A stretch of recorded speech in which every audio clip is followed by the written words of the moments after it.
Sorry, your line has been temporarily disconnected.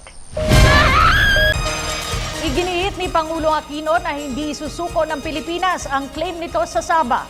Ito ang inihayag ni Pangulong Aquino kasunod ng pagpanaw ni Sulu Sultan Jamalul Kiram III. Samantala, upang mas matulungan ang ating mga kabataan sa kanilang pag-aaral, nagsanipuwersa ang... Samantala, muling pinabulaanan ni Senadora Nancy Binay na siya ang namamahala sa pamimigay ng birthday cakes para sa senior citizens sa Makati City. Samantala, bilang alternatibo sa patuloy na pagbigat ng Senator Ralph Rector remains hopeful that the decision of several members. Samantala, ipinangako naman ni incoming President Rodrigo Duterte na hindi lamang si sentro. Samantala, nasa huling bahagi na ng final verification. The Department of Agriculture sees less rice importations this year. It also expects the country to export the staple. The Bureau of Immigration is on the lookout for suspects in the hazing death of Gilio Cesar Servando. Samantala, naging mabilis ang unang araw ng pagbibilang ng boto ng Kongreso. Nangunguna si incoming President Rodrigo Duterte. Lord, our life have been influenced by so many factors, so many events, so many people.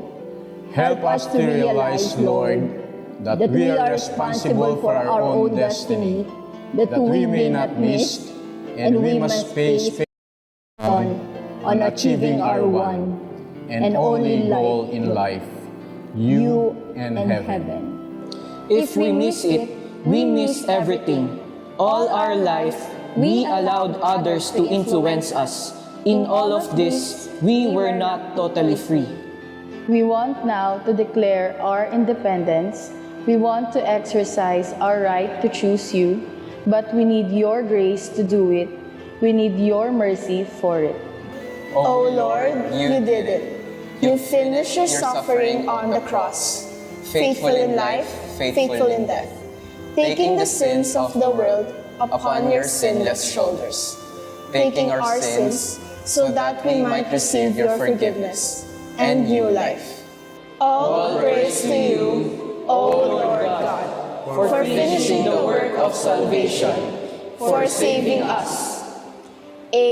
Sa ng balita, ikaw at ang Liga ng Katotohanan, magkasama sa pagbabalitang walang kinikilingan. Walang pinoprotektahan, walang kasinungalingan, serbisyong totoo po lamang. Ako po si Vicky Morales. Ako naman, Arnold Glavio. Susunod na ang tunay na buhay. Hanggang sa Lunes, sama-sama tayong magiging saksi.